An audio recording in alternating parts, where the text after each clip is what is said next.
All right, so we're having some historically unseasonable weather here in Minnesota. It's just been really warm pretty much all winter. I haven't seen anything like this in my 30 years of fishing here. It's just been crazy. So the biggest thing is there's just not any snow.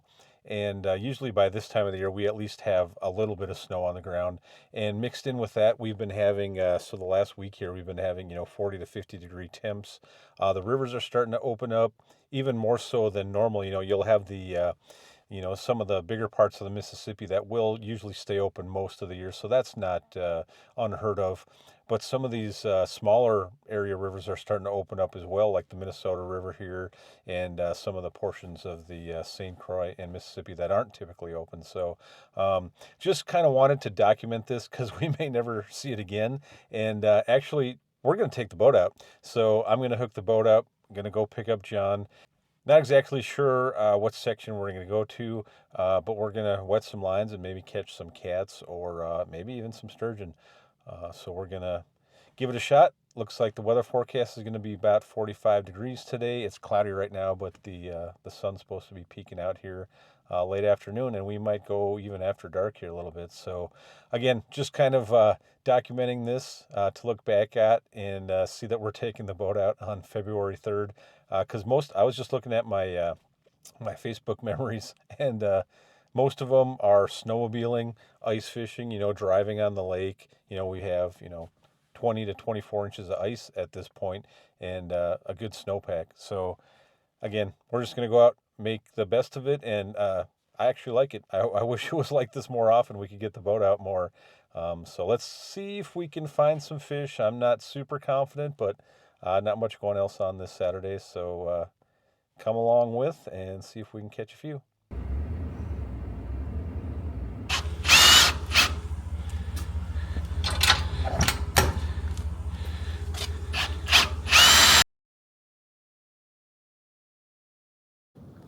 Oh my God, I actually caught a fish.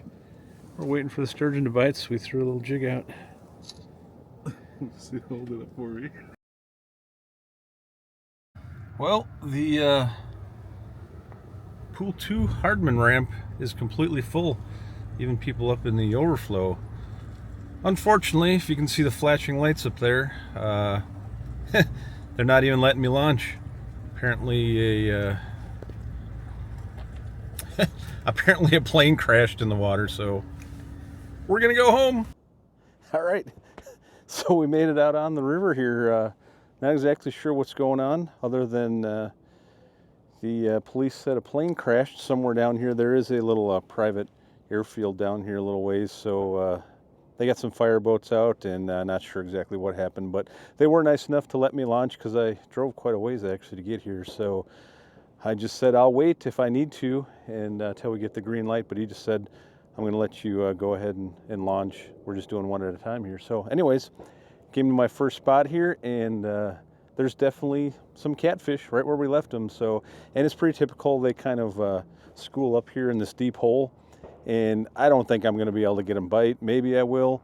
Water temp is 34, almost 35. So that's actually, that's not too bad. We might be able to get a few to bite here. So I'm just going to drop a piece of cut bait down. I'm going to put the live scope down, and I'm just going to try to vertical jig a few of these fish because I know they're just stacked right below me here. But at any rate, it's like 52 degrees out here, and February 4th. So I'm not going to complain. So let's drop a line and see if we can't catch a catfish. There's the fireboat going by. Not sure if you can see that or not, but it's a pretty impressive boat. They must have things taken care of if they're heading back. Hopefully everyone's okay. So I sat over this hole and vertical jigged a little bit, and not seeing a whole lot of action. So what I'm going to do is just slowly drag a jig with a piece of cut bait, drag it around this hole, go up into the shallows a little bit. These fish might have moved up a little shallower due to the sun and a little warmer weather. So we're just going to drag a jig right around this area here, and hopefully we'll find some active fish. Waiting for nothing to happen here, I just thought I'd ask all you for some opinions. What are you thinking about catfish tournaments and such? I watched Dieter Melhorn's video here a while back, he was on a podcast and he's done a couple videos about catfish tournaments, and it's kind of drummed up a bit of drama, you know, the tournament community and other guys kind of going back and forth about what's best for the catfishing world, I should say. I don't know, I tend to agree with Dieter on some of his thoughts. You know, basically his point is, you know, why are we keeping and bringing back all of these big fish to the ramp when we could just do one big fish? And I've kind of gone back and forth with that myself. I've run some contests. In fact, right out here on this body of water, I've run some catfish contests, and I've tried some catch and release contests. I've done a big fish contest. I've done, you know, where you catch your 2 or 3 biggest fish, and they've all went pretty well. And I guess I don't have a strong opinion either way. However, I do feel like, you know, maybe just one big fish is probably the way to go. That allows people to, you know, keep one big fish in their tub or their, you know, their live well, and just kind of, you know, reduce the amount of stress you're putting on these fish, you know, dragging them all over the pool here, 50 miles long. So I don't know, like, I feel that's something that could be talked about a little more. I know that the tournament guys are pretty confident with some of the tournaments they run. You know, down in the south, we don't have blue cats here. We don't have any major tournaments up here. And so it's a big business down there for sure. But obviously it's never going to compete with bass or, you know, the muskie trail or the walleye trail. It's never going to hit that level. At least that's my opinion. So in the meantime, you know, what should we be doing? Trying to grow that community, those tournaments, adding more money. The money's only going to come from advertisers, right? You don't get the advertisers' money, then the money's not going to be there, you know, unless you jack up the entry fees to the point where people can't afford it anymore. I don't know, like one of the arguments, you know, they were going back and forth about was luck versus skill. You know, they want to have more fish because it shows, you know, better skill. And to a point, I would kind of agree, but then I really don't think so. When you break it right down, if you put 20 really good fishermen out on the water, it's still going to come down to luck that day, especially bodies of water that people are really familiar with fishing. I kind of like it to playing poker. You know, like you put 50 awesome poker players at the table, it's going to come down to luck every single time. That's just the way it is. And when you get really skilled people together, you're depending on some luck.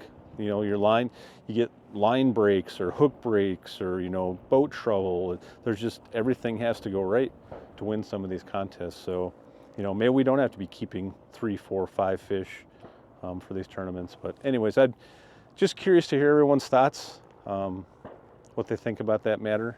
Speaking of the catfish world, anyone heading down to the Catfish and Crappie Conference down in Louisville, Kentucky?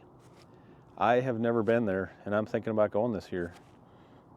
I actually did put in for a contact creator pass. We'll see if I'll get anything back or not. Would be nice to do that. A little bit of a discount. It's, I don't know, 11, 12-hour drive for me, so I guess I could fly.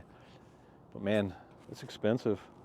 I think the cheapest ticket I found was $500 or something, so we'll see. Maybe I'll drive, maybe I'll fly, maybe I won't even go. If they send me that pass, that might be kind of fun though. All right, well, we worked this entire hole here with not even a sniffer, so we're gonna go upstream. I know there's a little bit of water, warm water discharge. We're gonna see if maybe they're up in there. Probably just anchor a bit there, throw out a bottom rig, maybe even throw out a jig for some walleye. So let's head up there and give that a shot. So we moved upstream here a bit, and water temp is 54. So there might be some active fish around here. We do have some warm water coming out into the river here, so that's pretty typical of this spot. But what we do have is, I'll show you here if you can see. Might not be able to see, but it's just shad everywhere. They're just all bunched up in here. I can see them surfacing, I can hear them. Definitely along the shoreline here. So maybe some of these are dying off and some fish are working their way up here eating these. So I did throw a piece of bait out there, and then I'm just going to cast plastic for some walleyes here, see what we can find. So I'm hoping, I'm going to try to move around here and see if I can scoop one up with my net, maybe. Ooh, look at what we found floating around by. We're going to cut him up and throw him out. Give it a little while and see if we can't catch catfish.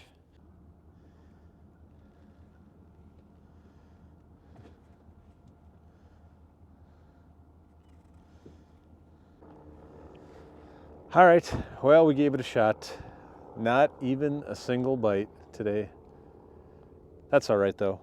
I just mostly wanted to document this, being out here this time of year for Minnesota. What is it, February 4th? So yeah, not very common to be out here. In fact, I don't think I've ever been out here in 20 or 30 years of fishing on a February 4th, and it's 50 degrees and a decent water temp too, and no ice and no snow, nothing.